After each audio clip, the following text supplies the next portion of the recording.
पहले से गोल्ड आपको क्या लगता है अभी लॉन्ग टर्म के हिसाब से कैसा है? गोल्ड का दाम बढ़ते रहेंगे, कभी घटेगा नहीं। तो एकदम सी प्राइस इतनी बढ़ गई है तो बबल है, अभी बबल फूटेगा, प्राइस नीचे आएगा तब लेंगे। गोल्ड का प्राइस कभी भी बबल होता ही नहीं है। सिल्वर का प्राइस बबल होता है, गोल्ड का प्राइस बबल होता ही नहीं है। बट मैं यहाँ से अगर मैं 5 साल का देखता हूँ तो मेरे को लगता है कि सबसे पहले से गोल्ड आपको क्या लगता है अभी लॉन्ग टर्म के हिसाब से कैसा है? देखिए गोल्ड क्या है कि इंटरनेशनल करेंसी है, एकमात्र दुनिया का करेंसी है, ये कॉमन करेंसी है। तो दुनिया जब तक रहेगा गोल्ड रहेगा। गोल्ड रहेगा और गोल्ड का दाम बढ़ते रहेंगे, कभी घटेगा नहीं। अगर आप पीछे जाएंगे, त्रेता युग में भी जाएंगे तब भी गोल्ड को ही मान्यता मिलता था, गोल्ड को ही लोग मानते थे। तो राजा परीक्षित के टाइम से गोल्ड चल। तो गोल्ड सदाबहार है। सर अभी प्राइस की अगर मैं बात करूं तो अभी कहते हैं बबल है, ये तो एकदम सी प्राइस इतनी बढ़ गई है तो बबल है, अभी बबल फूटेगा, प्राइस नीचे आएगा तब लेंगे, ये कहती मेंटेलिटी है। नहीं, गोल्ड का प्राइस कभी भी बबल होता ही नहीं है। सिल्वर का प्राइस बबल होता है, गोल्ड का प्राइस बबल होता ही नहीं है। थोड़ा बहुत ऊपर नीचे होता है और गोल्ड को कभी मैनिपुलेशन किया ही नहीं जा सकता।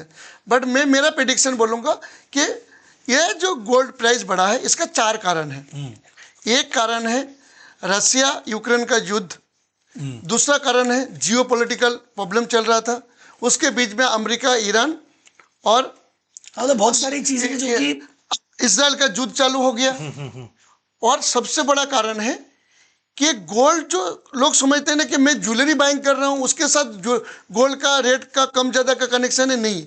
एक्चुअली टोटल गोल्ड जो सेल होता है उसके अंदर 20 to 25% ही ज्वेलरी फॉर्मेट में बिकता है। बाकी तो लोग current country as an investment के लिए, अपने कंट्री को सेव करने के लिए गोल्ड खरीदते हैं।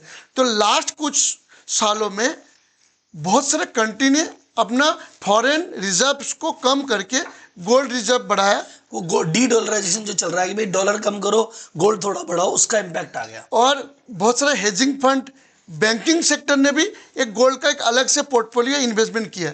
तो ये कुछ कारण है गोल्ड का प्राइस बढ़ने का। मुझे लगता है कि यहाँ से थोड़ा सा गोल्ड प्राइस घट सकता है या स्टेबल रह सकता है।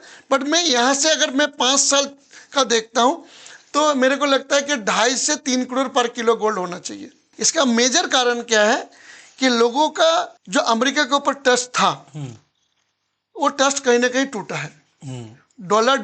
डॉलर में जो लोगों का ये था, सेविंग था, लोग अपना थोड़ा बहुत गोल्ड में और इन्वेस्टमेंट होगा या डी डॉलरेशन होगा, दूसरा कुछ ऑप्शन भी आ सकता है। तो ये सारे कारण से, या जियोपॉलिटिकल भी कारण है, तो इस सारे कारण से आने वाले समय में गोल्ड का प्राइस लॉन्ग टर्म में तो बढ़ेगा ही बढ़ेगा।